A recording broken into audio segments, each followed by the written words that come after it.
ಮಾರಣಾಂತಿಕ ಹಲ್ಲೆಯನ್ನು ಮಾಡಿ ಸ್ಥಳದಲ್ಲಿ ಭಾಗಪ್ಪ ಹರಿಜನ್ ಮೃತಪಟ್ಟಿರ್ತಾರೆ. ಇದಕ್ಕೆ ಸಂಬಂಧಪಟ್ಟಂತೆ ಭಾಗಪ್ಪ ಹರಿಜನ್ನ ಮಗಳಾದಂತಹ ಗಂಗೂಬಾಯಿ ಹರಿಜನ್ ಇವಳು ಗಾಂಧಿ ಚೌಕ್ ಪೊಲೀಸ್ ಠಾಣೆಯಲ್ಲಿ ಅಪರಾಧ ಸಂಖ್ಯೆ 32/25 under section 189 class 2, 191 class 2, 191 class 3, 352, 103, 190 BNS act ಅಡಿಯಲ್ಲಿ ಮತ್ತು 25A ಆರ್ಮ್ಸ್ ಆ್ಯಕ್ಟ್ ಅಡಿಯಲ್ಲಿ ಪ್ರಕರಣ ದಾಖಲಾಗಿರುತ್ತೆ.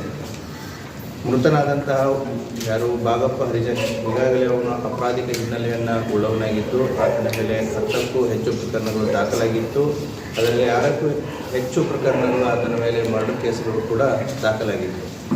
ಸೊ ಈ ಹಿನ್ನೆಲೆಯಲ್ಲಿ ಆತನ ಅಸೋಸಿಯೇಟ್ ಆದಂತಹ ಒಬ್ಬ ರವಿ ಮೆಹಂಗೇರಿ ಅನ್ನೋನು ಕಳೆದ 6 ತಿಂಗಳ ಮುಂಚೆ ಮರ್ಡರ್ ಆಗ್ತಾನೆ. ಆ ಮರ್ಡರ್ ಕೇಸಲ್ಲಿ ತುಳಸಿರಾಮ್ ಹರಿಜನ್ ಮತ್ತು ಅಲೆಕ್ಸ್ ಕೊಲ್ಲರು, ಪ್ರಕಾಶ್ ಕೊಲ್ಲರು, ಷಣ್ಮುಖ ನಡುವಿನಕೇರಿ ಮತ್ತು ಇನ್ನಿತರರು ಸೇರಿ ಆತನನ್ನು ಕೊಲೆ ಮಾಡಿರ್ತಾರೆ.